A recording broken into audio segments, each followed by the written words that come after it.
Hai guys, web pemersatu, di sini. Di video kali ini, kita akan melanjutkan kisah menegangkan, drama Squid Game part yang kedua.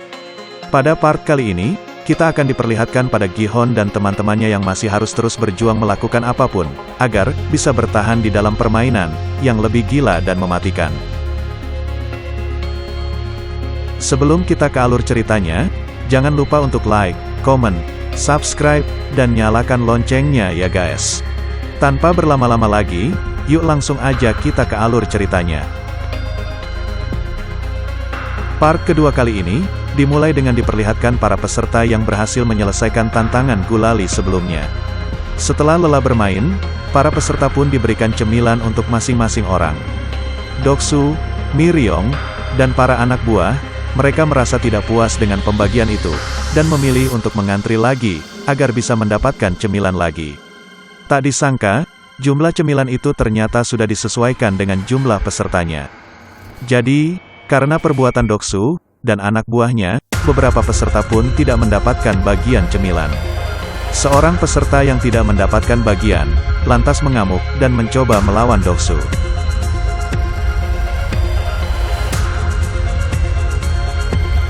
Namun sayangnya, ia malah dihajar oleh Doksu sampai tewas. Semua peserta yang menonton kejadian itu pun sangat terkejut, dan meminta panitia untuk melakukan sesuatu. Panitia sama sekali tidak peduli dengan apa yang terjadi di luar permainan. Yang ada, mereka malah menampilkan, bahwa dengan tereliminasinya seorang peserta, maka hadiah uangnya akan semakin bertambah.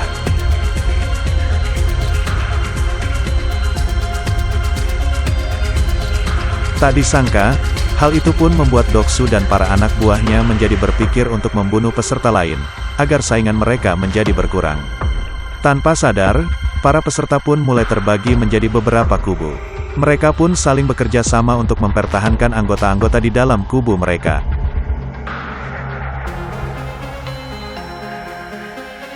Di waktu yang sama, terlihatlah seorang peserta, yang sedang melakukan sesuatu dengan beberapa panitia secara rahasia. Rupanya, peserta itu adalah seorang dokter, dan beberapa panitia di sana melakukan suatu kejahatan, yang tidak diketahui oleh sang penyelenggara. Jadi, para panitia itu melakukan jual beli organ peserta yang sudah mati. Dan si dokter ditugaskan untuk mengambil organ-organ mereka, dengan imbalan, ia akan diberikan informasi tentang permainan selanjutnya yang akan mereka mainkan. Dengan mendapatkan informasi tersebut, si dokter bisa mempersiapkan dirinya terlebih dahulu, sebelum permainan itu dimulai.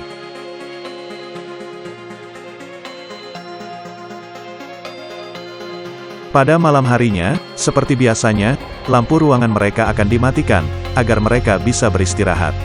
Namun, kesempatan itu malah digunakan oleh Doksu dan anak buahnya, untuk membunuh para peserta di dalam kegelapan. Malam mengerikan itu, dipenuhi dengan teriakan kesakitan, dan darah di mana-mana. Ditambah lagi, dengan keadaan yang gelap gulita, mereka pun menjadi kesulitan untuk menyelamatkan diri. Gi-hun, Sang-woo, dan Ali pun langsung bergerak untuk menyelamatkan kakek Il-nam. Namun, mereka tak bisa menemukan kakek Il-nam di kasurnya. Ternyata, kakek Il-nam sudah lebih dulu menyelamatkan diri, dengan pergi ke tempat yang paling atas. Dari posisinya itu, ia berteriak meminta para peserta untuk berhenti saling membunuh satu sama lain. Di saat itulah, para panitia pun datang, dan mengamankan situasi. Ruangan itu terlihat sangat berantakan, dengan mayat yang berserakan. Mayat-mayat itu, kemudian dibersihkan, dan dipindahkan oleh panitia tersebut.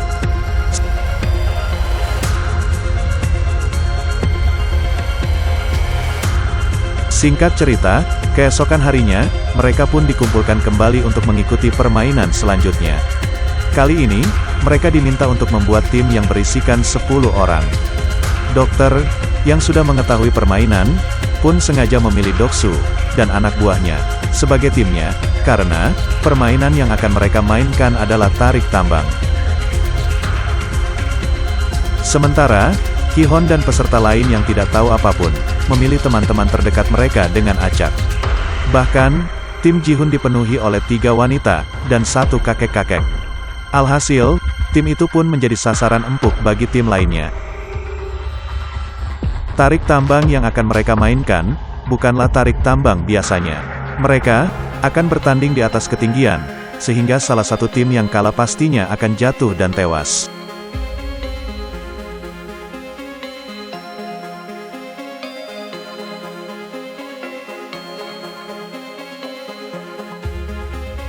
Singkat cerita, tibalah saat tim Gi-Hon akan melawan tim lain yang terlihat lebih kuat.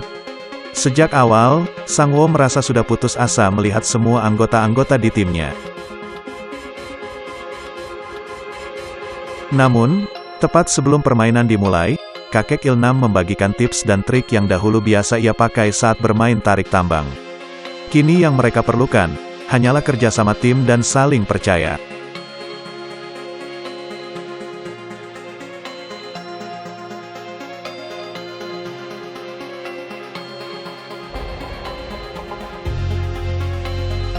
Pada awalnya, trik kakek Il-nam berhasil mereka lakukan. Namun sayangnya, karena pihak lawan sangatlah kuat, mereka pun tetap saja tak bisa mengalahkannya. Sampai di detik-detik terakhir, Sang-woo pun memimpin para anggota tim untuk melakukan langkah berani. Ia menyuruh mereka semua untuk maju 3 langkah. Hal itu dilakukan, agar tim lawan otomatis terjatuh. Meskipun pada awalnya mereka sempat ragu, namun pada akhirnya, berkat hal itu, mereka pun dapat membalikkan keadaan, dan akhirnya dapat memenangkan permainan tersebut. Di akhir permainan, dari 80 peserta, kini tersisalah 40 peserta yang masih bertahan.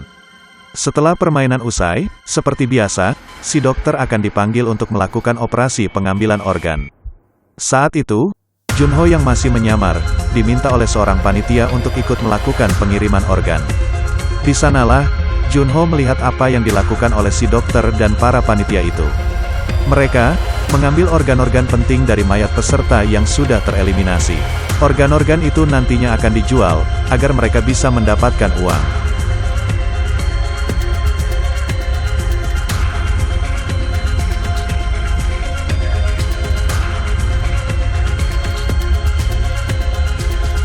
Setelah menyelesaikan tugasnya, dokter itu pun meminta imbalannya pada para panitia.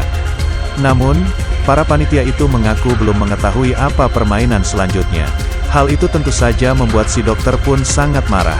Karena, jika malam ini ia tidak mendapatkan info apapun, maka Doksu pasti akan langsung membunuhnya. Dengan pisau operasinya, dokter pun langsung membunuh seorang panitia dengan brutal. Setelah itu, ia pun keluar dan kabur dari ruangan labirin tersebut, dan dikejar oleh seorang panitia. Sampai akhirnya, mereka pun tiba di ruangan permainan sebelumnya. Di sana, si panitia mencoba menenangkan si dokter. Karena, ia tak ingin frontman atau si penyelenggara, mengetahui rahasia mereka. Namun sayangnya, keributan itu pun langsung diketahui oleh frontman. Tak ingin membuang waktu, ia pun langsung membunuh si panitia itu, dan juga si dokter. Frontman sebenarnya tidak peduli dengan kejahatan yang mereka lakukan di belakangnya. Namun, dalam permainan itu, ia sangat menjunjung tinggi kesetaraan. Ia tak ingin ada peserta yang diperlakukan spesial di sana. Ia percaya bahwa setiap orang berhak mendapatkan kesempatan terakhir untuk mempertahankan hidup mereka dengan adil. Di waktu yang sama, Junho dan seorang panitia menyusup lewat pintu rahasia. Keduanya ditugaskan untuk mengirim organ-organ sebelumnya kepada para pembeli. Tak disangka, setelah melewati jalan rahasia itu, panitia itu pun menodongkan pisau ke arah Junho. Ternyata, ia selama ini sudah curiga pada Junho, karena sudah bersikap aneh. Untuk melindungi dirinya, Junho pun mengeluarkan pistolnya. Dengan pistol itu, ia pun membunuh panitia itu dan menyusup masuk ke dalam ruangan frontman.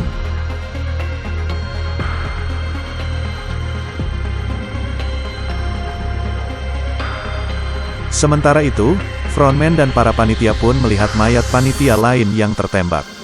Dari peluru di kepalanya, frontman yakin bahwa peluru itu adalah peluru dari pistol polisi. Alhasil, ia pun segera mengerahkan semua panitia untuk mencari penyusup tersebut.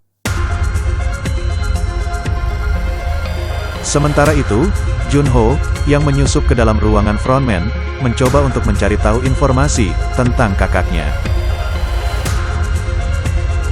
Dari puluhan berkas-berkas di sana, ia pun menemukan fakta, bahwa kakaknya pernah menjadi peserta dalam permainan tersebut. Setelah itu, waktu permainan selanjutnya pun tiba. Dalam perjalanan menuju ke ruangan permainan, mereka pun diperlihatkan mayat si dokter dan mayat panitia-panitia yang lain. Mereka secara resmi meminta maaf, sekaligus mengingatkan, bahwa hal itu akan terjadi pada mereka jika mereka berbuat curang.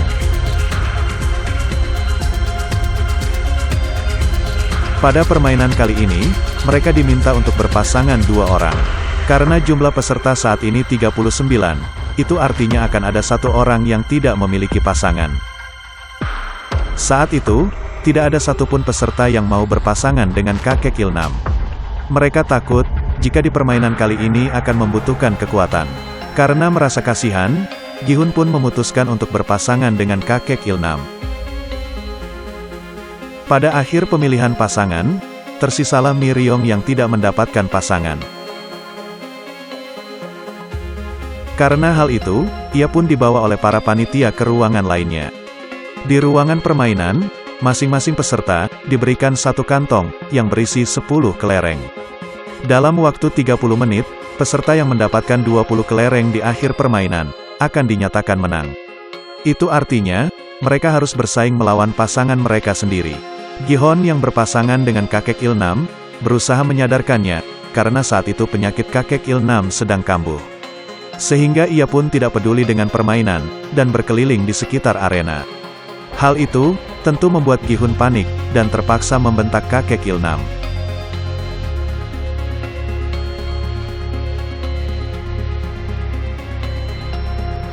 Dengan begitu, kakek Ilnam pun sadar dan mau bermain dengannya. Mereka memutuskan untuk bermain tebak-tebakan. Mereka hanya perlu menebak jumlah kelereng di tangan lawan, apakah ganjil atau genap. Tak disangka, kakek Ilnam ternyata berkali-kali menebak benar, yang membuatnya menang banyak. Hal itu pun membuat Bi-hun semakin panik. Sementara, Sang Wo yang berpasangan dengan Ali, memutuskan untuk bermain secara adil. Dalam permainan itu, Ali pun menang, dan mendapatkan kelereng yang cukup banyak. Ali merasa bersalah dan tidak tega pada Sang Wo. Namun, mau tidak mau, salah satu dari mereka pasti akan mati. Sang Wo, yang sudah kalah memutuskan untuk memanfaatkan kepolosan Ali dan menipunya. Ia mengambil semua kelereng Ali dan menukarnya dengan batu. Dengan begitu, dia pun berhasil lolos dari permainan kali ini.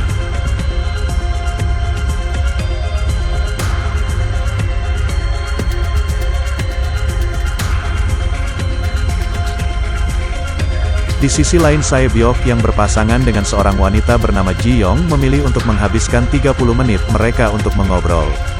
Dari sana, Ji Yong pun menyadari bahwa Sae Byok lebih pantas untuk selamat daripada dirinya. Mengingat Ji Yong selama ini hidup sebatang kara, dan tidak ada satupun orang yang akan menunggunya bebas. Oleh sebab itulah, ia pun memutuskan untuk mengalah, dan membiarkan Sae Byok lolos dari permainan itu.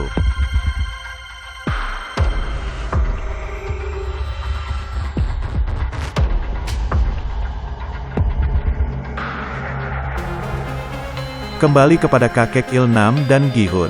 Saat itu, kelereng Gi-hun hanya tersisa 1. Itu artinya, tinggal 1 langkah saja, kakek Ilnam akan berhasil menang dalam permainan kali ini. Tak disangka, Bi-hun salah menebak pada kesempatan terakhirnya. Namun, karena penyakitnya, kakek Ilnam lupa apa tebakan dari Gi-hun. Karena hal itu, Gi-hun pun mengganti tebakannya, sehingga ia pun berhasil menang. Hal itu terus dilakukan oleh Gi-hun, agar bisa membalikan keadaan.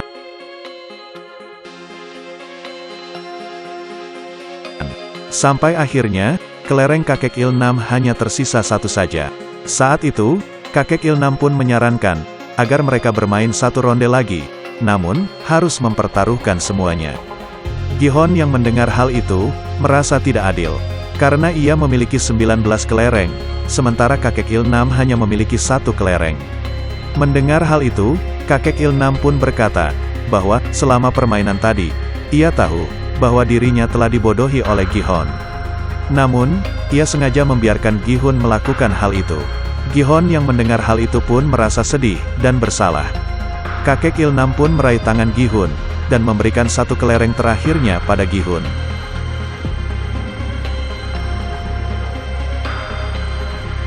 Kemudian, kakek Ilnam pun berterima kasih kepada Gi-hun yang sudah merawatnya selama ia berada di sana. Dan, berkat Gi-hun juga, kakek Ilnam merasa bahagia di sisa-sisa terakhir hidupnya. Tepat setelah mengatakan hal itu, waktu pun habis. Kakek Ilnam, Ali, dan yang lainnya pun dinyatakan tereliminasi dan ditembak hingga tewas. Dan, part kedua pun akhirnya selesai. Makasih banyak ya guys udah nonton alur cerita kali ini. Dan, kalau kalian penasaran buat part selanjutnya, jangan lupa untuk komen sebanyak-banyaknya ya. Sampai jumpa.